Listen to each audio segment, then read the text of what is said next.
everybody, this is Miss Penny with another one of Miss Penny's favorite foods.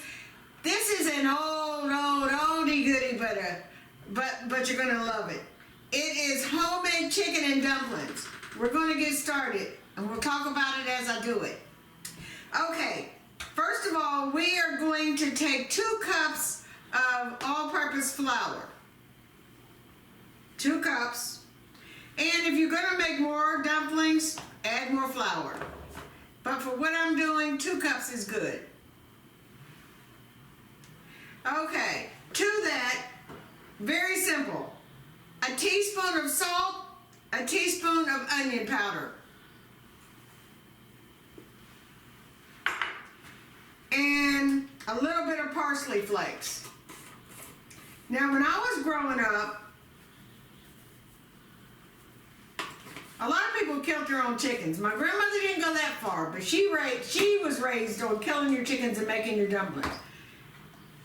I've already got my chicken done. I have taken and deboned my chicken, which we'll add at the end. And I've deboned it, and the broth is in a simmer, waiting on the dumplings. In the broth, I have 2 cups of chicken stock. I save all of my backs and necks and sometimes wings of chickens that I've used. I freeze them just for things like this. So I take all those parts because they really enrich your broth. So I've taken all that with some vegetables, onion, a little bell pepper, some celery, and some spices. And I have made the broth, deboned the chicken. Now we're ready for our dumplings. Old-fashioned dumplings. This is another of a budget. Back in my day and before me, people used what they had and they made it delicious, and they made it simply. So my grandmother, she only used flour, water, and salt. And they were delicious. They didn't use anything else. The only thing I'm adding that she didn't is a little parsley for color and a little bit of onion powder. That's it. That's a real dumpling. When they cook, they're going to be tender. They're going to have a little bit of a chew to it like a noodle would, but extremely tender and juicy. You do not have to use butter or shortening. You do not use milk. These are dumplings. It's a budget meal, and that's how they make dumplings. So here we go. To that, we are adding water. Just cold water. And that's what I'm doing.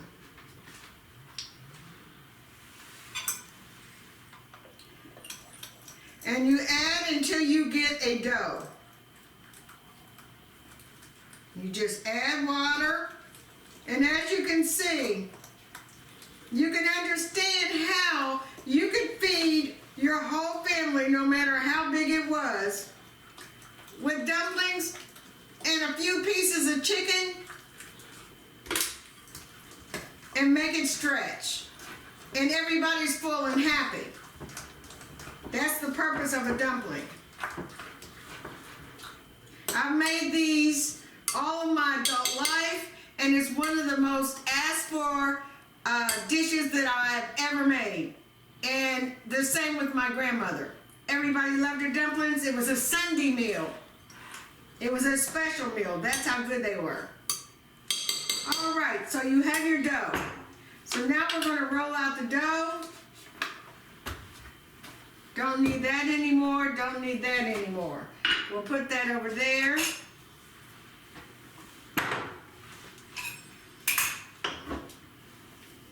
I'm going to roll out my dough.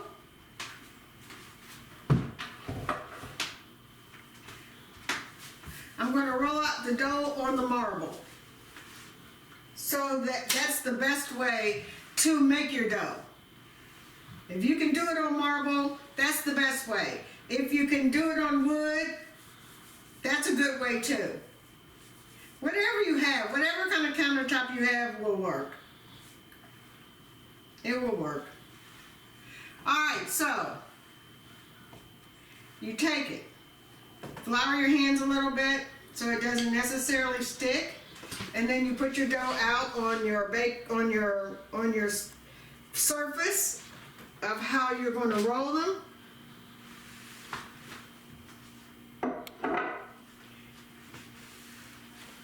Now, a lot of you, if you weren't born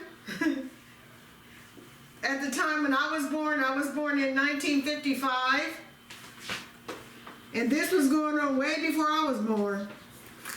But if you never knew how to make real dumplings the way your grandparents and sometimes great-grandparents made them, water, flour, salt.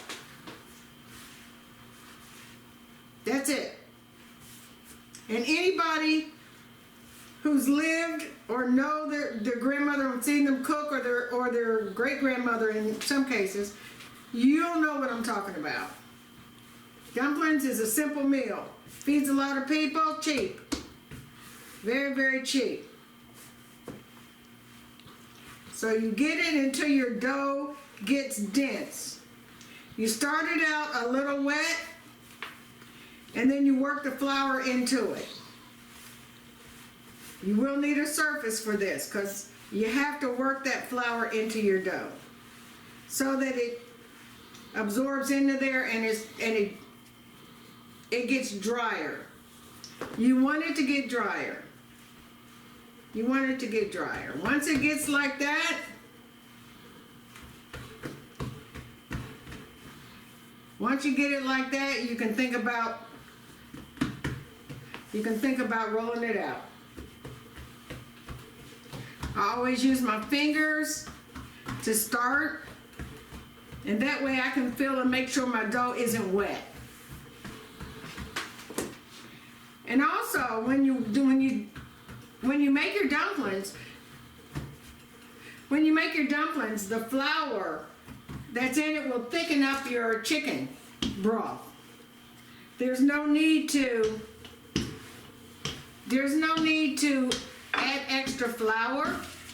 You've got enough flour on it and in it to take care of that. You roll it thin. You do not want fat dumplings. These are not biscuits, these are dumplings. Biscuits are biscuits, dumplings are dumplings. Okay.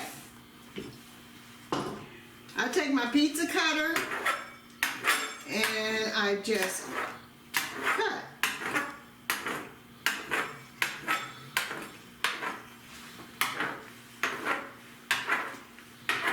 Don't have to be perfect.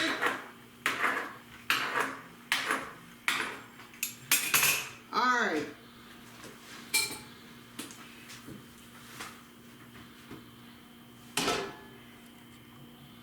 My dumplings are at a low boil.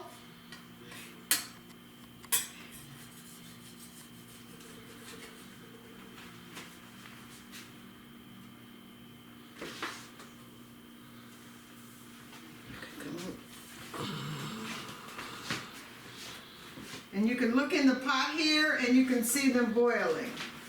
You can see how you drop them in one at a time.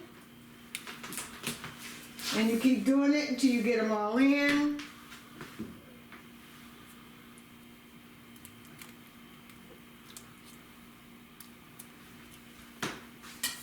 As you can see, the broth is nice and rich and yellow.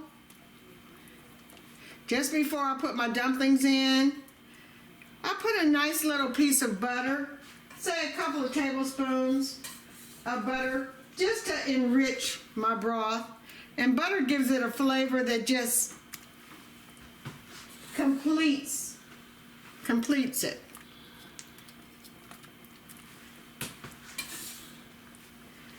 You do this,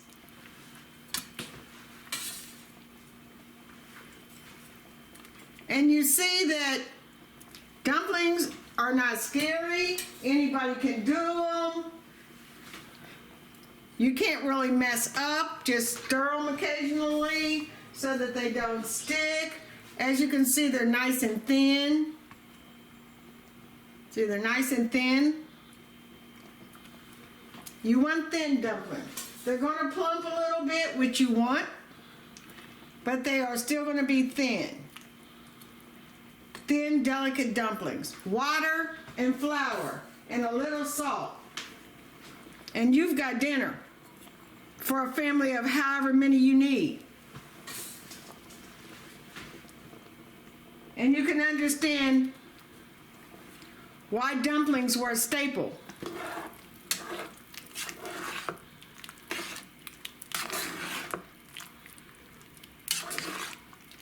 You can see why dumplings are a staple. I have red peppers in there. I have celery in there. I have onions in there.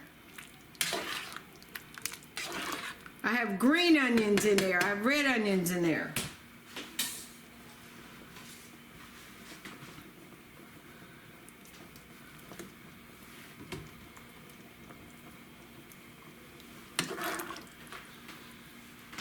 Every so often you stir it just so it doesn't stick. Once it starts cooking, it won't stick anymore.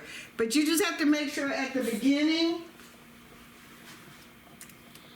that you've got a boil and that you just move them around. Once you do that, you can turn the fire down, let them simmer for about 20 minutes. And that's it, you're ready.